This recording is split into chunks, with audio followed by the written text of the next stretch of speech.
Greetings, dear listeners, and welcome to the newest episode of Fans About Films. As always, speaking to you is Lasse Vogt, creator and host of this originally German podcast. What can you do? There seem to be a lot of English-speaking people who want to talk to me. I am really sorry about this, but also I'm not sorry because, hey, it's my podcast and it's great to have it in both languages. What can you do? And I have a new, very special guest. Again, one I found on Twitter because I found his stuff very interesting. So please introduce yourself. Hey, what's up? My name's Aaron Hill. I'm a filmmaker from Southern California, currently living in LA. I'm a YouTuber primarily. That's kind of how I came up into film. Doing action sports videos and stuff like that online, and now I'm currently in film school in Los Angeles. Oh, that's amazing. What kind of stuff do you exactly do? So I came up on YouTube basically through filming freestyle scootering videos. So like the Razor scooters that you might have had when you were a kid. At least in America, those were very popular. But I know you guys have them in Germany. It's like, just push scooters. So it's kind of like that, but on steroids. So, it's like extreme sports kind of stuff. I lived really close in my home in San Diego to a local skate park that had a lot of really good riders. So just by going there a lot, I used to film my friends on my iPhone, and then I got an actual camera, and then I got a better one, my first DSLR, and then basically just filmed little videos and put them on YouTube. And just as I got better with that, I was able to start working with better companies and keep getting better equipment. And then finally, over the years, I've worked with a bunch of different scootering companies, and then also worked on some personal projects, and that's probably my one big video on YouTube has 10 million views, and that was a Spider-Man parkour video. So that was my biggest passion project, I guess, that people may have seen. But other than that, beyond just doing YouTube stuff, I've been just going to film school for the past few years. And then I studied abroad last semester in Germany, which is where I imagine I came on your radar. And then now I'm back in LA and doing the film thing still. Wow, awesome. That sounds impressive. I got to see that video. 10 million views? Yeah, that was a good one. There was a lot of work into that for sure. I tried my hardest to have it go viral. Because through filming scootering, I had so many friends that had a big following on Instagram. So I pretty much called in every favor that I could have ever asked for. Wow. For all these people to share it. And for the first month, it only had 75,000 views. Only 75. Yeah. Those are numbers I can just dream about. Yeah, only for sure. It was still cool at the time, but I was I was hoping it would get a little more, and then one day it just shot up 30,000 out of nowhere, and then the next day after that it got 100,000 in a single day, and that's when I knew it was just going to keep going, and I still don't know why that happened. But because it said Spider-Man in the title, I guess. Yeah. It was a different era of YouTube for sure, where it was you could have those parkour projects, and the superhero and that kind of stuff was still trending a little bit. It's interesting. It was definitely still very topical at the time. So yeah, it was just a perfect storm, I guess. But yeah, it's a fun project. Oh, I can imagine. Wow, that's really quite impressive, I have to say. I mostly did short films in the classic way, with script and actors and all that stuff. That's how I got started. And yeah, I'm finished with my film class since a few years, and it was a fun time, and I learned so much because first and foremost I was just a fan, as we all are pretty much, just watching movies and having fun analyzing it, and also doing my own little videos about it. And then when I got to film school, I already knew a lot, but they take that seriously because they had fans as teachers. They knew their stuff, and they they were aware of the fact that they taught some also some fans and some people who wanted to do this professionally, and it was a fun time. You learned so much. It's not just like watching Citizen Kane or something like that. You know, you watch one of the first things they showed us was like the final scene of Cannibal Holocaust. Okay. I don't know why. That's funny that you said that, because I think, when was that? That was a Monday. I watched Citizen Kane in one of my classes. Yeah, I mean, when you study film, you have to. That's just a given. Of course. Yeah. It was better this time around. It's still kind of hard for me to get into the older movies thing, you know? I don't know. I'm into film, of course. I'm a film student, but I'm not as much of like a film purist, I guess. I'm not as much of a like obsessive over the old style or anything like that, you know. And I guess that's, you know, like, for example, some of my friends are like very into like they want to shoot on film, that kind of thing. Oh, I get you. Yeah. Yeah. So there's a lot of people at the film school where I go that are very much like they love movies like Citizen Kane. They want to shoot on film as much as they can, that kind of thing. And I've just never really been that, because I guess just because I came up so much like in a new realm, you know. Like I was doing YouTube stuff when I was like 12 and 13. I was already into that when I was so young that it's just like I'm so accustomed to it now, I just don't see as much of a value for myself to step backwards too far. Yeah. So that's kind of where I am going forward with like loving digital technology and stuff like that. And that is one of the interesting things about film school, though, is that you get those different opinions from the people that are into that kind of thing, you know? Oh yeah. It's one of the things I had to deal with was that most of the other students were taking some of that stuff very seriously, and that also their movies were the same. You know, when we had like, and now you have to do like your pre-diploma film, and now your real movie and all that stuff. We had to finance all of that by ourselves, and they mostly made like serious like dramas. I had one friend who had fun with like a brutal exploitation stuff, but it was also something, you know, that was for the most part like you know, brutal, serious, and all that. And I was pretty much the only one who just wanted to make an entertaining film. And I whenever, you know, there were the screenings when they showed all the movies at once, you know, with a jury and everything, my movies always stuck out, because it was like always like some pseudo like war drama or anything like that, and my stuff was always like kind of like light-hearted, quirky comedy. Yeah, now that's funny. That's funny you say that. I'm honestly the same way. Like my kind of outlook on how I like my films to be personally is that I want them to be an escape one way or another. So like this last semester when I studied abroad in Germany, everybody did documentaries, and we had a lot of good documentaries that were serious and about topical issues like economic crisis and you know, the refugee crisis, as I'm sure you're aware of, are big things in Germany right now. But I did my film on ghost hunting. Amazing.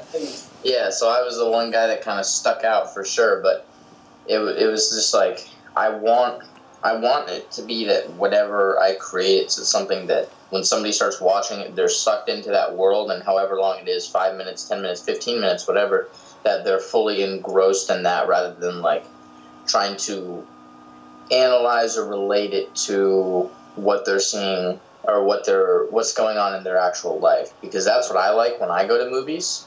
You know, I like to step into the theater and completely forget about every single thing that's happening outside of the theater. I want to forget that the real world exists when I'm in the movie theater. So I want to make movies that are like that too. So that's always been important, man. I'm sure you'll see that that's kind of how you'll notice that in the picks that I have for my favorites of 2017 and what I'm looking forward to in 2018. Oh yeah, I can imagine. Cool. Yes, you wanna get into it? Oh yeah, of course. Favorite films of 2017. Yeah. That's gonna be our topic today. First, we will talk about our favorite movies of 2017, dear listeners, and then we will talk a little bit about stuff that's coming out in 2018. We are looking forward to the most for whatever reason. So yeah, why don't you give us one of your favorites of this year of 2017?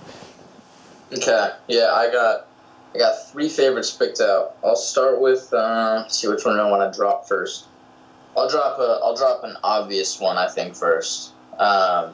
Baby Driver. Oh yeah, definitely top 3 for me.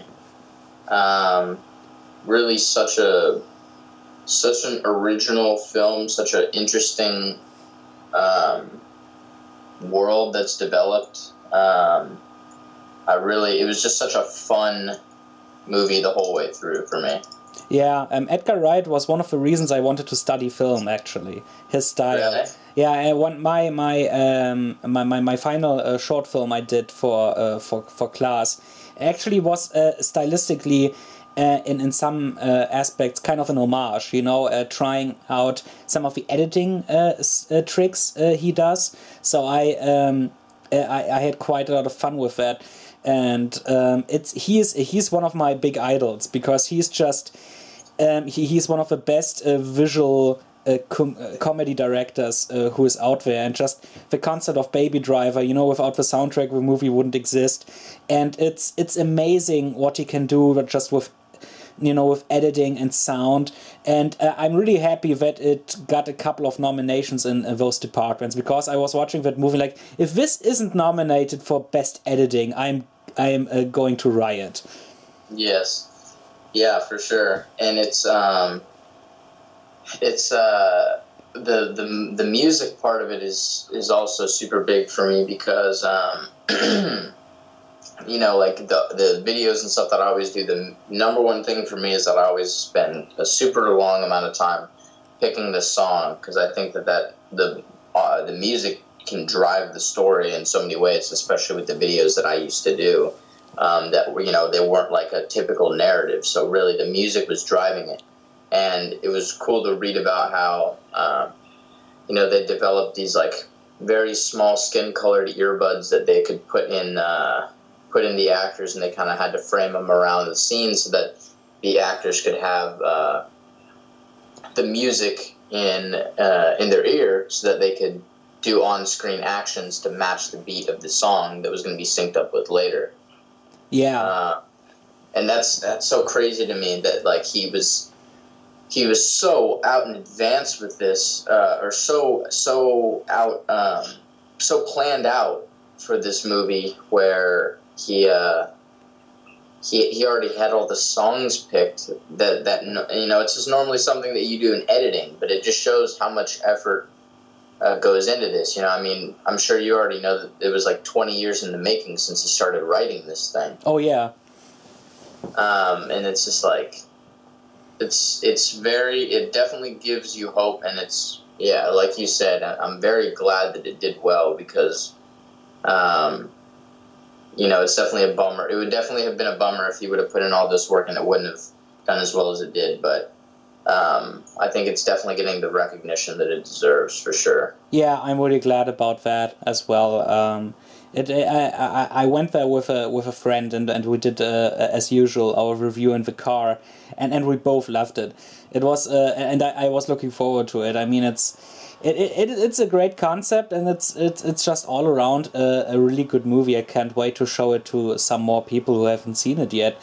And I was watching, you know, the making of, and just all the amount of work that was put into it. And that's something, you know, some of these directors are doing in a creative way. James Gunn does it the same way. He writes the songs in the scripts of his Guardians of the Galaxy stuff, and he also plays it quite a bit on set. Also, the original score is pretty much like mocked up before they start shooting. So, yeah, it's pretty cool that some directors just have that talent. Yeah, absolutely. He's a creative guy. The thing for me, the only thing that has me wary is that I don't know if you read the articles about like the sequel concepts that they're basically, I forget who funded it. I think Sony. Yes, Sony's like already pushing Edgar for the sequels, which I just don't know where they're gonna go with that. I would much rather have this just be by itself. But then the worst part is that they said he said he's not even sure he's directing it. He said he'll probably write it. Yeah. So we'll see where that goes. Hopefully, I think that this could potentially be a good lesson, because I think this movie did really good for the first one, but I don't think it's necessarily going to draw a huge crowd for a sequel automatically. You know, if it seems like it'll have a good story, then it could potentially. But I think the big shakeup that needs to happen in Hollywood, and I think we'll get there, is that, you know, we really just need to teach studios that it's time to stop just spitting out a sequel for everything, because it's the easiest thing to do, you know? Yeah, of course. That's it's quite tiring. And I mean, of course, you know, when they get money, that's just how studios roll. They just automatically, then we have to make a sequel. And like, no, because that's why I was skeptical when we announced a sequel to Edge of Tomorrow, where I was like, man, this movie was a great standalone thing. And I mean, okay, a sequel of this could work, you know, and I'm seeing like, but there's also like the problem with, I mean, have you seen that Pacific Rim Uprising trailer where it just looks like what is it? It looks like Power Rangers, and I'm very worried about that. Yeah, I haven't watched it yet, but I actually did. I just saw that the trailer dropped like 3 hours ago, right? No. I think it's the newest trailer. I mean, there's one trailer that's been out for a while. I watched that in the cinema in front of The Last Jedi for the first time, because I didn't want to watch it online, and I was like, oh man, this is just unfortunate. You know, when you have a great visual director with great ideas like Guillermo del Toro, and then they just, you know, like, oh, more money, and then they do a sequel that will, you know, that won't be as good as the first one, because you don't have a visionary guy like him helming it. Yeah, absolutely. Yeah, that's an interesting problem with Hollywood. I think that it's very exclusive to it right now. That kind of affected my second pick, though. Did you want to throw in one of your favorite films, or do you just want me to hit the next one on my list or not? Oh yeah, let's do it like a little change up, you know. Yeah, I wanted, because I also wanted to say Baby Driver, but since it was your pick, I have plenty of others, of course. Okay. Yeah, one of my favorites was, and there were quite a few, but I also will keep it to 3. But one of my favorites was War for the Planet of the Apes, which is, in my opinion, the strongest of the 3, and just shows how seriously you can take this kind of concept and just push it to a whole new level in terms of drama, characters, and of course, you know, visuals, where the visuals actually complement the story, and the story is not about the effects. It's just, you know, those kinds of effects you don't notice because they are just so well integrated. Andy Serkis deserves his Oscar like since for years now, and he's a force of nature in that thing, literally. And all the other acting is just great, and it was just all around a really, really good movie with a wrong title, you know, because the trailers and the title sold it as like this war movie, and it's not, you know, it's not like it doesn't have a lot of like big battles and action in it. It's something that's much more personal, and I liked that. It was all around a very, very good movie that where I had like the feeling in the cinema, wow, this is what movies are made for. You know, this is what the cinema is made for. This type of film. Gotcha. Yeah, no, I agree with a lot of what you said. I actually haven't seen the full movie. I saw a couple clips of it, but yeah, it did seem interesting. It did seem like they kind of took a different direction, and I can totally agree with you on Andy Serkis deserving something for it. We'll see if that happens. It's very hard for, I don't know why, but it's very hard for people to like see the screen capture actors in the same way, I guess. But yeah, I mean, but like for his like life work in a way, you know, because he kind of helped developing this type of animation, you know, with his performance. Yeah. And just fitting because I watched The Two Towers today, you know, so it's like, hey, this is where it kind of all started, and it's there. He deserves some kind of a special award for this, and yeah, I hope he gets some, because it's all around. He's an amazing guy, and I can't wait for some of the other projects he will do in the future. Yeah, no, I think for sure that he'll get like a lifetime achievement or something like that. Yeah. But yeah, I agree. Yeah, I mean, he comes to mind, and I always forget how to pronounce her last name. Lupita, I think Nyong'o, Yeah. who was she was Maz in Last Jedi and Force Awakens. Like, you can really tell that they're doing a good job when you can like really feel the facial expression of a motion capture character, and you can feel the emotion through them when it's not even them doing it, you know? Oh yeah. Very impressive. Yeah, you should really watch War for the Planet of the Apes. It's a great sit, but it's like I said, it might not be the movie you might expect from some of the stuff you heard about it. Yeah, I think trailers are getting a little less and less accurate, at least in terms of blockbusters, every year. Yeah, and sometimes they get too accurate, you know, like, you know, showing all the best things in it. And so I'm really glad that in Star Wars they are very, very smart and careful with their marketing, because I didn't know with Force Awakens, I mean, and that was also because J.J. Abrams is just a master when it comes to marketing stuff, because I didn't know anything about the plot going into it.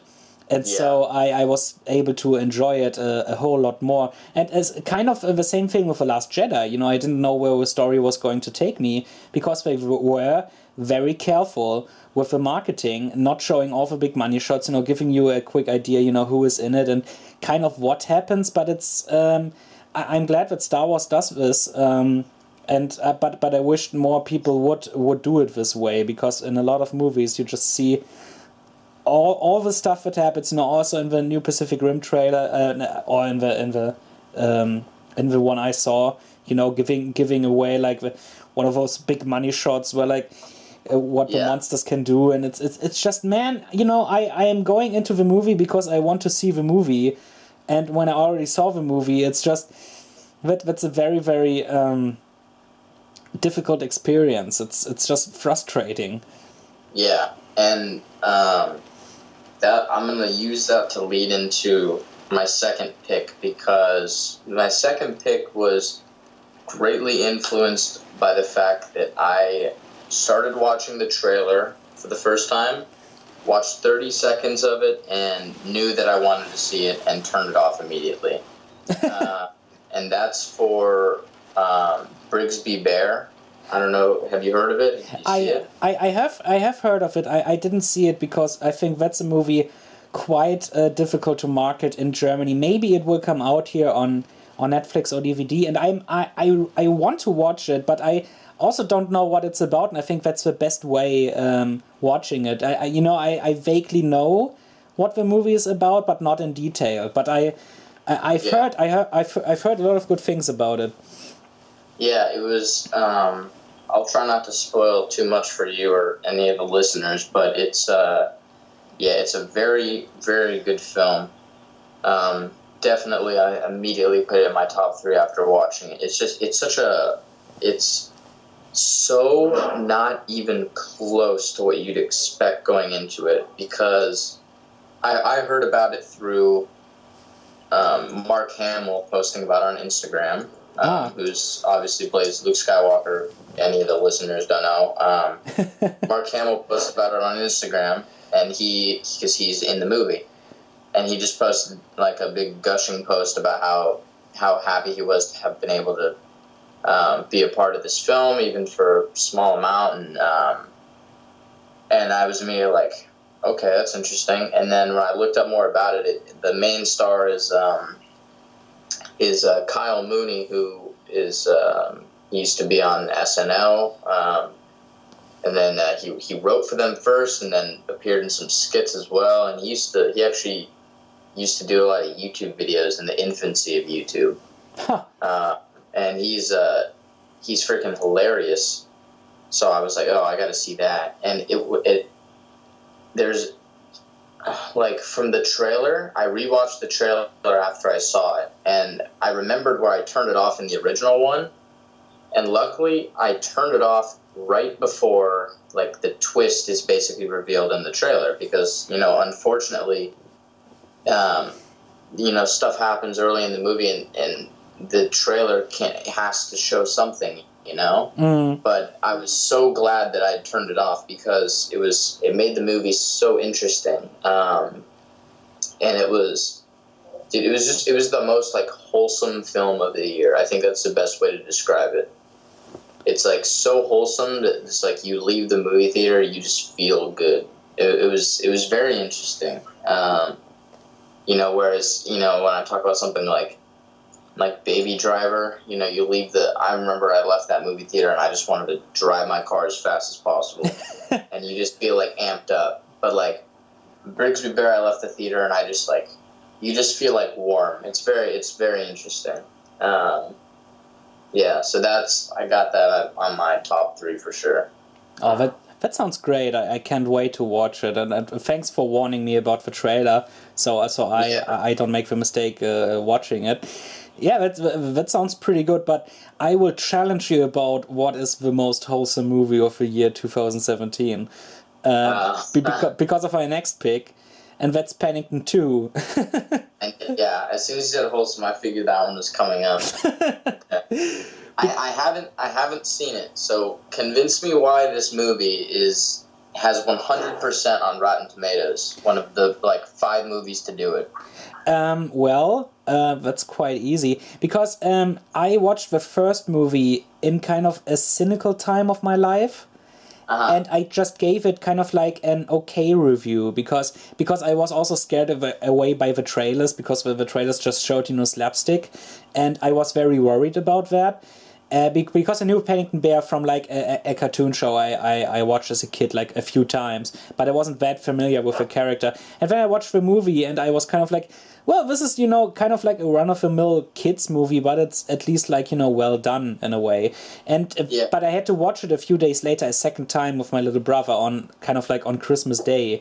And when I watched it the second time, I was like, this movie is a little better. And now I watched it 3 times now, and I'm like, the first one it's not a perfect film, but it's a nice film. It's a nice and very likable movie.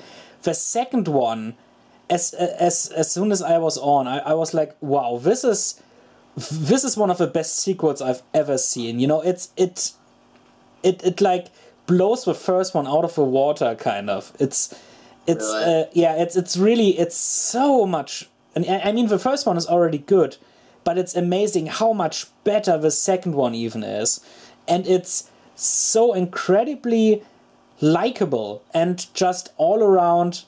And it's the most important point. It's really damn funny. Like it's actually such a funny movie, and it has great jokes also for adults. I laughed out loud several times, and that's also because of the casting. They have a few kind of surprising stars in this, and especially two of them steal the movie. You know, they completely steal the movie. Like one of them is obviously Hugh Grant, and the other one is Brendan Gleeson. They have the time of their lives, and it's just and the whole movie it has this was what I wasn't expecting. It's like an homage to Wes Anderson and Buster Keaton in some points. Which was really great. You know, especially there's a finale sequence that reminds you a lot of a certain Buster Keaton stuff, and there are several great visual ideas that remind you of Wes Anderson, especially the stuff that happens in the prison. It's all around. I hope I can convince you. It is an awesome movie. It's really a fantastic little film that doesn't pander to kids. You know, it's so great to see a kids movie that's not stupid, and that's not, you know, like, I mean, they have an animated bear, but they don't go the extra step and making it in 3D or something. It's just, you know, hey, we as a movie, we are good enough. We know that people will see it. We don't need this extra money or something like that. It's just, I have great respect for those filmmakers. And it's all around just one of the most likable movies I have seen in forever. Yeah, that's interesting. Yeah, I mean, you're definitely not the first person who's talked to me about it like that. So it's definitely going to be something I'll need to check out for sure. Yeah, but I mean, I was kind of surprised by like the 100%, but I was like, who in the right mind would give this a bad review, you know? Because it's just, it has something for everyone, and it's so likable. Who would dare, you know? I mean, you can criticize something about it, I'm sure, but it's not like, you know, overall, you know, like, oh, this thing, you know, ruins the movie or something. It's just it's a wonderful film. I can't wait to show it to my little brother. He didn't come with me in the second one. He didn't have time, and he wasn't that big of a fan of the first one, but I was like, wow, the second one is so much better. You will love it too. Yeah, for sure. That's cool. Yeah, I have to check it out. Yeah. Well, so we've had the last two. We haven't really aligned on. Neither of us have seen our last picks. I'm hoping that you've seen my third pick for favorite of 2017. Well, let's see. Which is Get Out. Oh, awesome! Yeah. Yes, such another like just amazing film, and it really does something that is so important to me in films of that nature, where, you know, like I talked about how it's very important to me that a film is you know, it brings you into the story and it completely immerses you in whatever the world is. And Get Out does that in a great way. But it also tackles social issues, you know, and the fact that dealing with racism in America, which is still a big problem for us right now. And very seldom, in my opinion, do you have movies that tackle big social issues like that, but are still extremely enjoyable to watch. Yeah. Which is why it's just it does such a great job at that for me. It was just such a fun, it's just another one that was very fun to watch and fun to be in the theater for. Yeah. I was in a theater for here in LA, and it was definitely a predominantly African American audience, and it was a very active audience, that's for sure. I get you. Yeah. Everybody in the crowd was cheering at all like the big moments toward the end of the film, and like gasping at the more tense moments, that kind of thing. So that was a movie that was fun to be in the crowd for, but you know, even rewatching it on DVD afterwards, it just stands up as one of the best like original films And it's not original in every single thing that it does, but it adds to the horror and thriller genre with unique things and tackles social issues at the same time in just such a good way. Yeah, absolutely. When I came out of the theater, I felt weird, I was like, wow, this is something you don't see every day. I actually caught myself looking around, kind of like wincing, where I'm like, because the movie made me feel very uneasy. In a good way, and but it was also something when I got behind what the concept was. I was like, it's weird to me that nobody has ever done this before, especially like in the big exploitation era back in the day, because it fits in that time period in quite some aspects. And it also maybe what helped was because I wasn't familiar at all with the work of Jordan Peele beforehand. I just knew he was a comedy guy, but I hadn't seen a single episode of like Key and Peele or anything. Okay. So I came into it totally blind. But I was like, this is a comedy guy and he makes this movie? It's just, I was like, wow, it's like he made movies like this since the day he was born. It was such a great directing job, It was so it was incredibly steady, and he and I enjoyed the story and the actors and a lot. It was it was a great fun, and actually some of my some friends of mine recommended it to me because they were like, have you, because they know that I'm a critic and all that stuff, and they were like, have you seen this movie yet? And I'm like, no, but I wanted to see it, and they were like, oh, it's so good. And so I was like, all right, so I definitely have to see it now. And it was I can see why it's your top pick. It's a great film. I enjoyed it a lot, and after that, I watched like episodes of Key and Peele, and I'm like, oh my god, this guy is a genius. Yeah, I agree.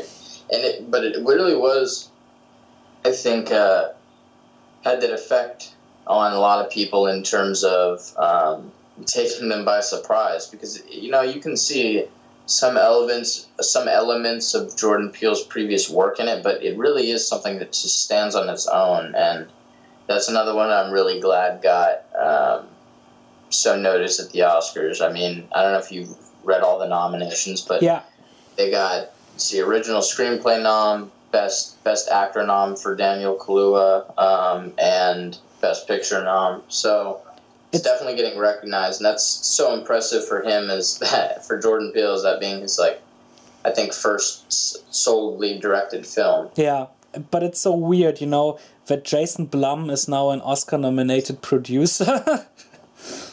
Yeah, it's so weird because it's like, he's this guy who produces all of these horror movies, and I'm like, it's weird seeing a name like that in this list.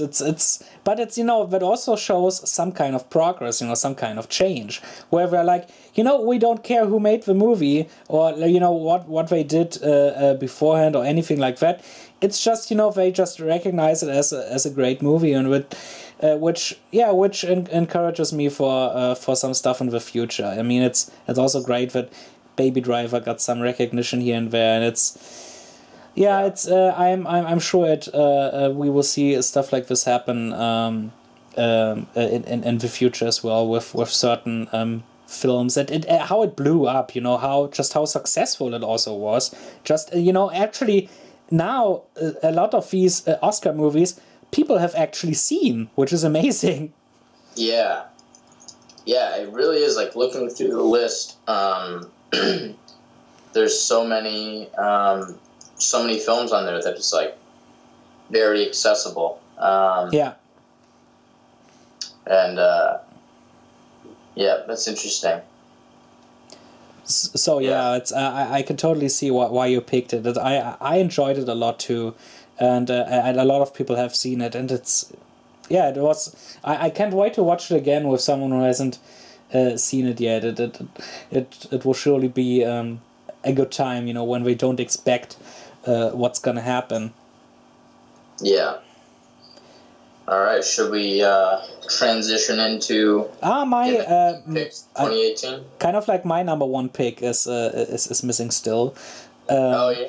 Let's see. What do you have? Well, because it's kind of difficult because I actually decided this year not doing like some kind of top 10 list for best or worst because I didn't see enough bad movies for a top 10, thank God. But I saw some that were great candidates for it, stuff like 50 Shades Darker or King Arthur, Legend of the Sword. But I find it very difficult now to put movies in like number 3, number 2. I figured out it's because it's kind of unfair in a lot of ways. It's pretty difficult, and so. But if I had to pick like one of my big favorites, it would be Pixar's Koko. Okay. That was like what Pixar does best, but doing it in an original and visually just incredibly rich way. I swear to God, like they invented new colors for this movie. It was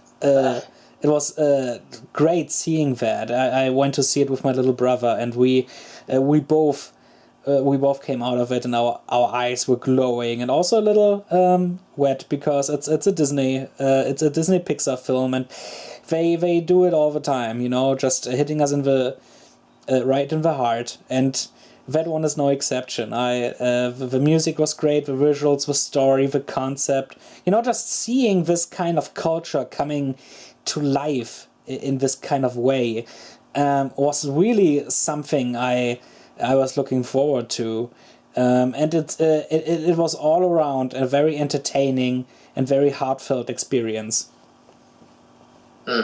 Yeah, I think that's something that Disney animators just have mastered in the past couple of years. I mean, with Koko and Moana, I think is very similar in terms of just being like so visually stunning. Oh yeah, it just blows your mind when you get into it, and then it just totally sucks you into whatever the story is that follows. Yeah, it was great. Have you seen the movie? I haven't seen Koko. Too bad. That was something that I planned to see when I got back with one of my friends, and it just fell through. I didn't get to see it, but I think I'm definitely adding it on to number one on my list of movies that I need to see right now. Yeah. Just because, it sounds like how you're describing it, it seems similar to how I viewed Moana, which was just like the number one thing that really just brought me in was that idea of like, dude, did they invent new colors for this? That was the perfect way to explain it, I think. Yeah. And I definitely want to check it out. Oh yeah, you should. You should. It's a great one. It's one of Pixar's best in a long time, and it's definitely one of their best period. But I don't want it overhype it too much. But my guess is you will enjoy it quite a lot as well. So that went very smoothly. So let's transition into some of the movies we are looking forward to that are coming out this year. Why don't you start with one? Okay. Yeah, I'll put there's not a whole lot that I'm like can't wait. But there are a few that I think I will see. But the number one that I'm like super excited for is Annihilation. That one, yeah. Do you know that one? Have you heard of it? I have heard of it. In the way that one of the producers was afraid that it's too smart for regular audiences, and that was at the same time encouraging, but also like, are you kidding me, man? We want smart sci-fi. Yeah. Well, no, I mean, I understand what he's saying, in terms of like, some movies that are they're just not accessible to mass audiences, which is a bummer, but I mean, that's just how it goes sometimes with films. But, no, I mean, as soon as I heard about this, I watched like 30 seconds of the trailer and then turned it off. It was literally the same as Briggs Rare. I was like, all right, you already sold me. I mean, it's directed by Alex Garland, who did Ex Machina, which was really good. I loved that film, so that alone already sold me. And he's working with Oscar Isaac again. And then Natalie Portman's looking good in the trailer. She seems like she's she definitely wasn't the selling point for me. She's not like my favorite actress, but I think that with the right director, she can turn a really good performance for sure. Oh yeah. So I think all the elements combined, and then just the short amount I did see from the trailer is very interesting take on sci-fi. So, and I don't know much about the book that it's based on. I don't either. So that's definitely the number one that I'm like, I think is going to be a full experience that I'll walk into. You know what I mean? Yeah, I get you. But the one thing I'm worried about is that because one of the producers actually compared it to a Stalker, that a classic Russian experimental sci-fi film. I was forced to watch it with a friend, and that movie bored me to tears, and I didn't get into that one at all. So I'm like, as seeing one of the producers comparing that with it, I was like, oh no, please let it be better than Stalker. Yeah, I imagine that they'll get beyond that, but yeah, we'll see. I'm definitely not at the point where I'm like hyping it up.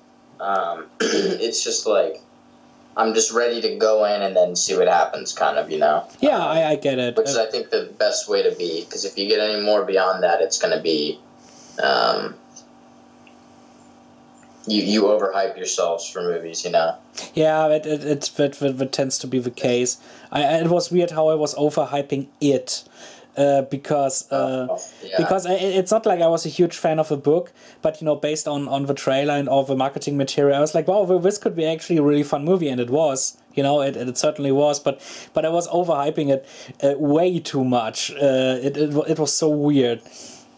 Yep, I agree. I did the same thing with it. I walked out and I was like, I mean, it was good, but I don't know. It was definitely more humorous and campy than I expected it to be, but in a good way. Oh, yeah. It had definitely, in some aspects, like an Evil Dead 2 vibe. Yeah. But that was great. One of my picks, because there are the usual suspects, stuff like Black Panther and Avengers Infinity War, of course. So I don't want to get too much into that, but I'm quite excited for those because they look good, and I like the Marvel stuff. One of the stuff I'm looking forward to the most, and it pains me to tears because I'm pretty sure it won't get a wide cinema release in Germany, is Isle of Dogs by Wes Anderson. Yeah. Because that's one of the weirdest trailers I've ever seen, and I like his style a lot. I like him as a filmmaker, and that one is just, it looks like the most Wes Anderson thing ever, and it's such a weird thing. It's such a weird movie, and I'm like, wow, I'm completely sold on this. Yeah, that's funny. I have that on my list as well.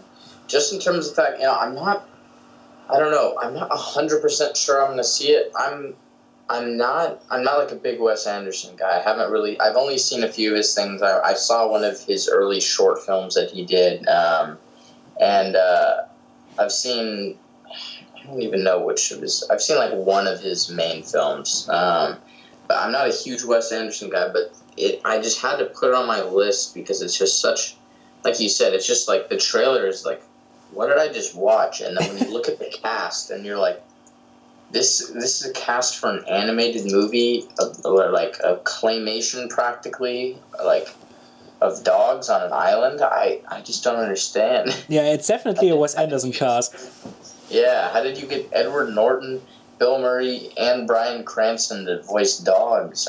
But I mean, come on. Edward Norton voiced a bagel in Sausage Party.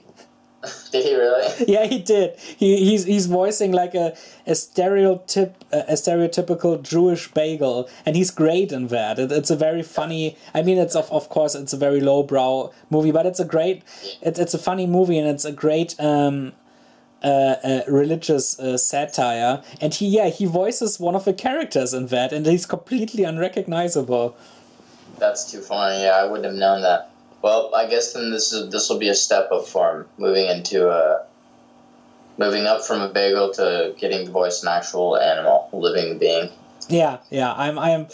I can't wait for that. It looks like fun, but I'm sure it won't get a wide cinema release. I will look out for it, but I doubt it. So what's one of your picks? Yeah, let's see what else I have on here. I don't have too many more. I mean, yeah, like you said, I was going to highlight, I'll probably see Infinity War, because, that trailer is very hype. The most recent trailer was crazy. But I need to learn not to let myself expect the trailer from the film. Yeah. But I think right now I'll kind of see anything that has Tom Holland and Spider-Man in it. Just because I'm such a big Spider-Man fan. So I'll definitely think I'll see that. Probably see Deadpool 2 when it comes to... Oh yeah, I forgot that's coming out. Yeah, superhero sequels. Have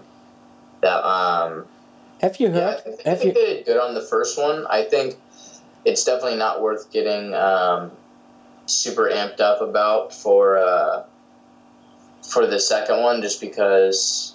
the first one I really liked. I enjoyed it a lot. Yeah, me too. But it's not like groundbreaking, the best thing in the world. It's kind of like what I expected it to be. Yeah. And I think it's good in terms of the fact that the sequel will be good as well. Have you heard about the rumors that they want to call it Untitled Deadpool sequel?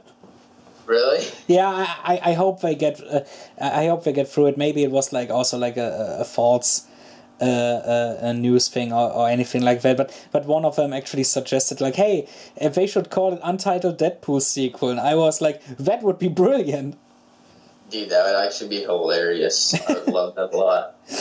So they just announced actually earlier today that they're debuting the Deadpool 2 trailer with Black Panther. That's kind of fitting and then also kind of weird in a way, but yeah, that will be fun. It makes sense, but at least now we'll know. Now you know when you'll see it. So when you see movies like Infinity War, Black Panther, Deadpool 2, do you see them in English or do you see them in German? Most of the time, I see them in German because they only do sometimes special English language screenings. Also, when they do sneak peeks, you see them often in English. So I'm lucky there. But for the most part, Germany does a great job, dubbing that stuff. But Deadpool is one of those cases where I watched the first one in German. I was like, hey, this is funny. And then I watched it in English on DVD, and I was like, oh man, this is of course so much better. And but it will be the same thing, I will watch it in German in the cinema, and then I will watch it again on DVD in English, and that will be no big deal. Yeah, no, I was about to say, I think Deadpool is probably a standout example, just because it's so, just the way that it's written and the way that the comedy is.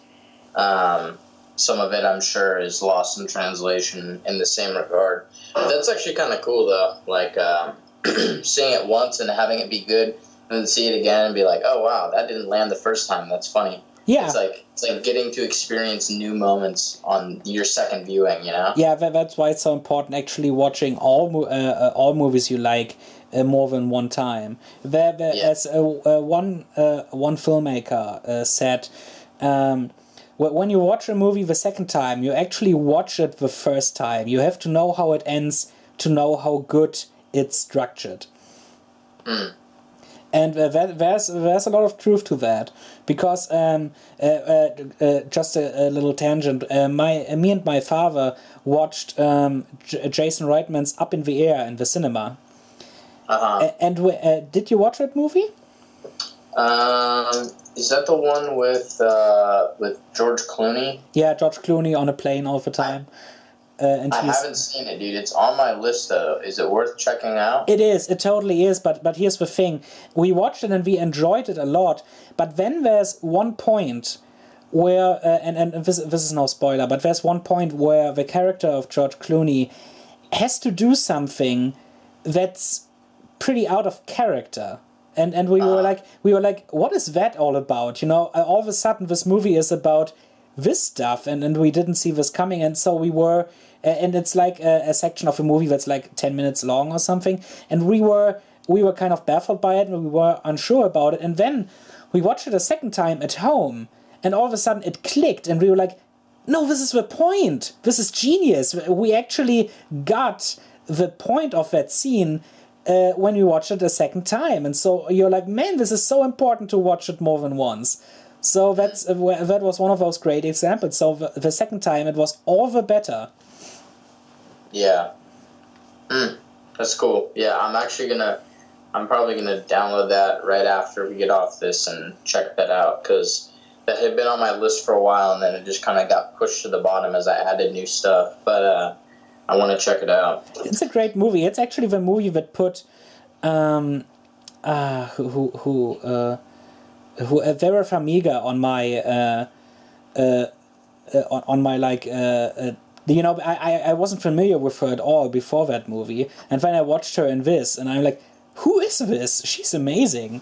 And and then I watched, like, you know, a ton of movies with her, you know, when she was in the Conjuring movies and all that stuff, and I'm like, wow, it's great, and I didn't know about her at all before Up in the Air, and that was I remember her from The Conjuring. Looking at her now. Yeah, it's she's also gonna be in the new Godzilla, which I'm excited about.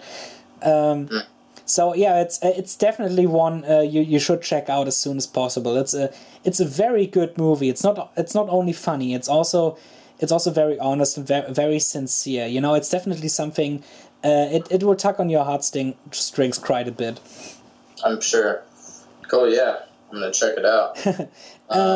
Let's see. All right, I think I'll go into pretty much my last one that I have on the list here is actually one that I found out about right before we started this, because I was just kind of trying to look up like movies coming out 2018, trying to round off my list, and I had no idea that there was a new Spider-Man movie coming that's not Marvel. Sony obviously still has the rights, so they're doing an animated one called Spider-Man Into the Spider-Verse. Yeah, I have seen that trailer.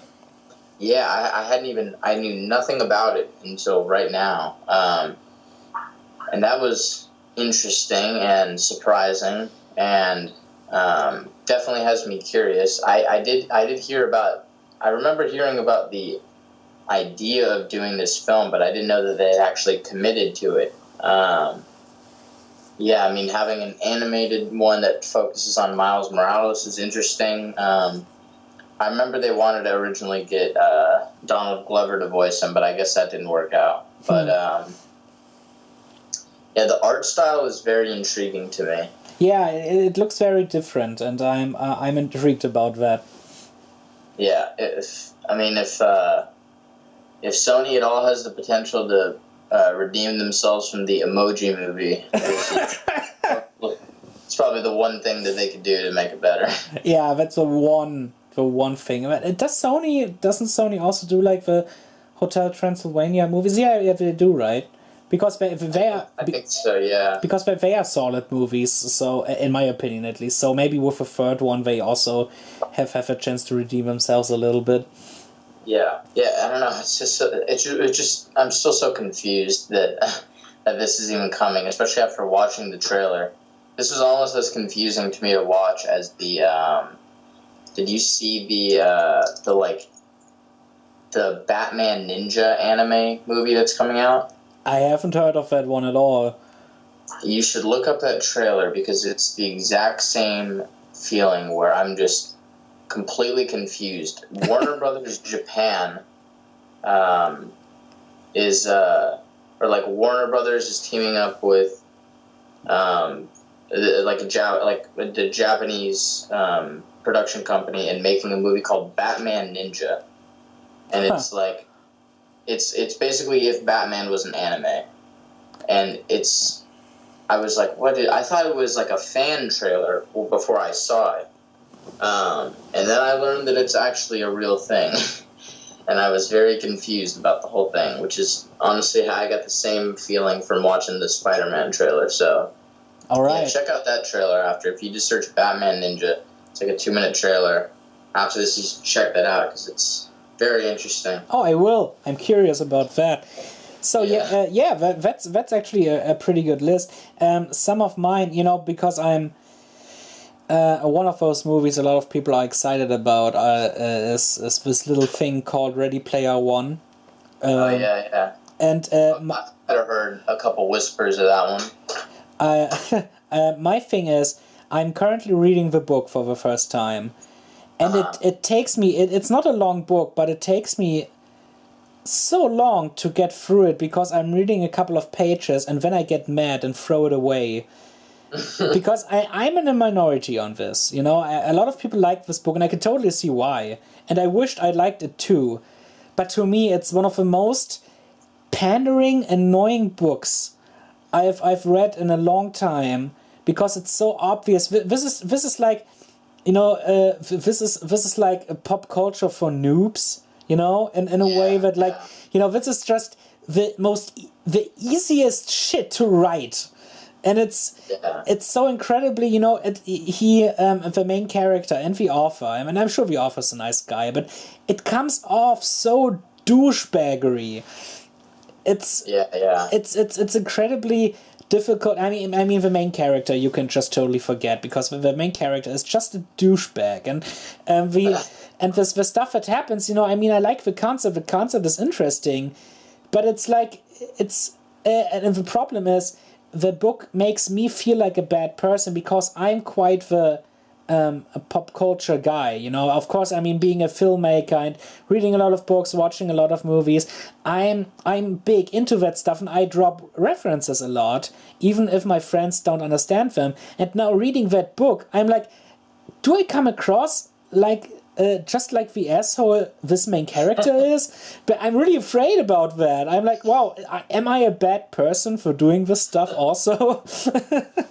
Yeah, I know what you mean. I haven't read the book. I had thought about trying to push through it before the movie came out, but I mean, honestly, like, yeah, the trailer the interpretation I get of the trailer is pretty much exactly like what you said. It's just like this feeling of like, let's make a movie as close as possible to practically being a sequel or relying on a prior IP without actually doing it, so that nobody can complain that this is just a sequel. It's like they pick the most like accessible things, and too that only the most accessible references from the book are going to make it in the movie. Yeah, but also just the references that are available for Warner Brothers. Oh yeah, for sure. Yeah. No, well, I've actually heard that there were people talking about that, like, oh, I don't know if they'll be able to get the rights for this or that for the movie in terms of things that were in the book, but I guess they've actually done a surprisingly good job, supposedly, with like keeping a lot of like the key ones from the book, which, I mean, that's good, but yeah, I mean, it's definitely not something that's top on my list of things to see. I might see it in theaters, I might not. I mean, if it goes in theaters and it gets great reviews and people are saying, see it, it's worth it, then I'll check it out. But yeah, I mean, I will kind of imagine it'll fit kind of in that niche of like of a popcorn flick, Yeah, I mean, I will have to watch it because I'm a critic, and also I am fighting through the book, and also because it's Spielberg, because that gives me hope, that a filmmaker like him tackles that, and not just like a goon for hire guy.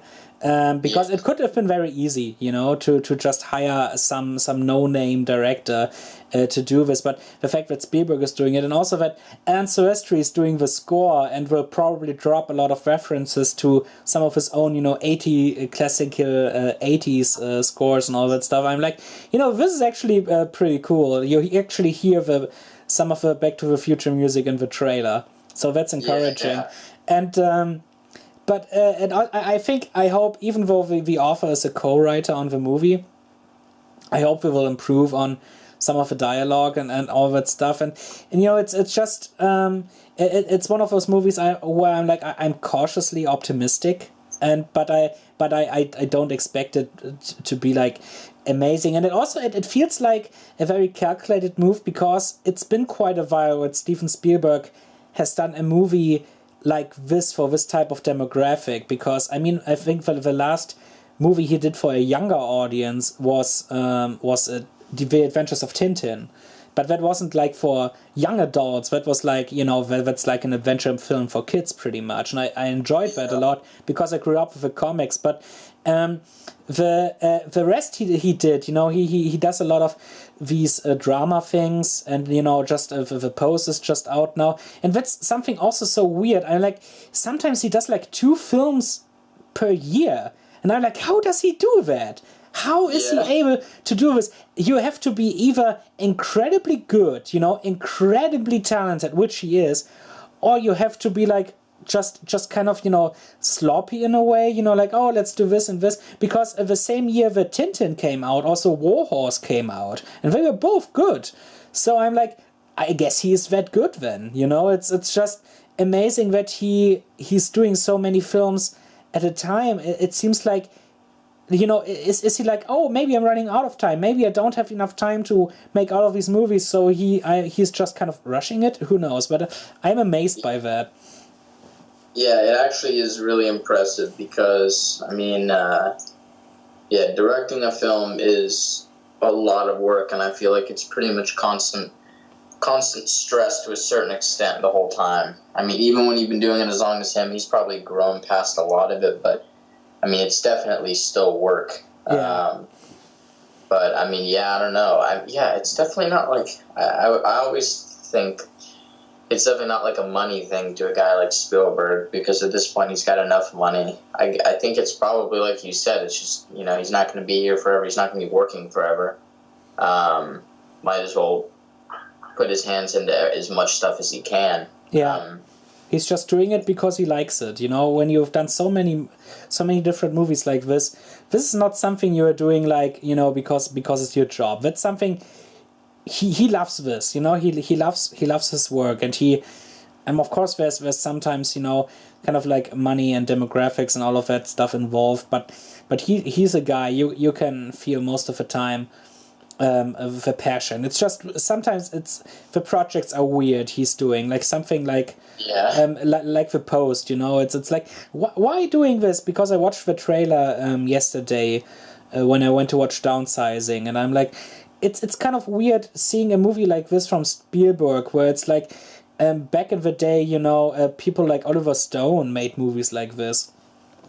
Wait, did he do Downsizing? Was he No. But we had a trailer for The Post just before that was the first time I watched the trailer, because in front of Downsizing they played a lot of the Oscar and also indie films. We had like trailers for, the Florida Project and stuff like that. So that was the first time for me seeing a lot of those trailers, because it was also a special kind of cinema, because most of the time I go to cinemas where they play a lot of mainstream movies, and so that was new to me. Yeah. Have you seen The Post? No, I haven't, because it's not here yet. And in Germany, we, especially these Oscar movies, we don't get until later in the next year, because a lot of this Oscar stuff comes out like in February, March, April. So we are the poor guys when it comes to that. And also The Shape of Water. Shape of Water is like February, which is a shame. But yeah, I hope I will get to see it as soon as possible. Because also, they have to dub it. And it's very difficult here in Germany to market a lot of these movies. Because, of course, like, sometimes we even get, like, some of the big blockbusters before America. Stuff like, you know, The Huntsman, Winter's War, and sometimes even some of the comic book stuff. But, this big Oscar stuff and indie stuff, we have to wait for that quite a while. Yeah. Yeah, that's true. I mean, yeah, you guys get some things like Star Wars, you get like a day early. Yeah. Some of the Marvel ones for sure. But I was in Germany when it came out, and yeah, we had to wait like a month before we could see that. Oh yeah, in Germany it didn't take them so long, and it was, you know, I went to see it twice in our little theater here in town, and both times it was freaking packed. I was like, it was quite amazing seeing a movie like this with a very big crowd. But horror sells quite well here in Germany. You know, when I went to see Conjuring 2, it was quite the full house. So that's no surprise. But yeah, it's pretty weird. And the last one I want to talk about, I'm looking forward to. I'm afraid you've never heard of, because it's a German property and it's a German movie. It's something that I think the book is available like in America, and it's the movie's called Jim Button and Luke the Engine Driver. Yeah, can't say I've heard of it. It's a children's book. It's from the same author that wrote Never-Ending Story, and it's a great beloved children's classic here in Germany, and it got adapted in several other countries. And it's a very weird and charming story. It's brilliantly funny, and it's very quirky. And the film itself, because there have been a lot of adaptations for TV and theater here in Germany, but there's never been a big movie, and I was always like, this is great movie material, and now they're making it. Actually with a big budget, like Warner Brothers is attached to it, and you have a lot of big German actors and a lot of special effects work. I mean, which is pretty unusual for a German movie. And I'm looking forward to that, because the book was a big part of my childhood, and now it just... that's the big nostalgic thing for me, and I'm very glad that it comes out in March. I can't wait. I think I will send you the trailer when this is done, so you have an idea of what this movie is. It sounds weird, believe me, but I know. But it's a very entertaining book, and I hope the movie is just as good.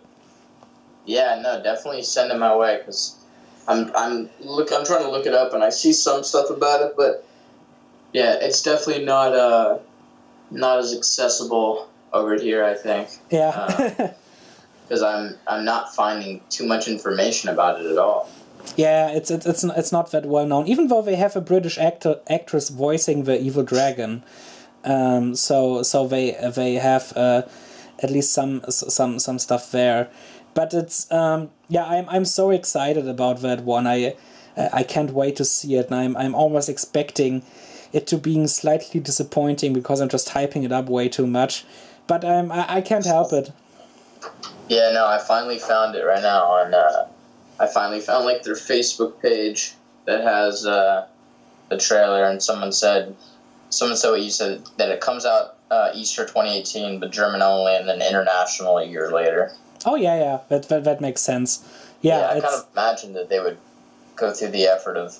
I mean, I imagine they'll probably see how it fares in Germany and then figure out dubbing and stuff like that after that. But that would be possible. Maybe that's what they had in mind. The book is a lot of fun. It's just a very, very charming and easily accessible children's book. Yeah, it's very interesting.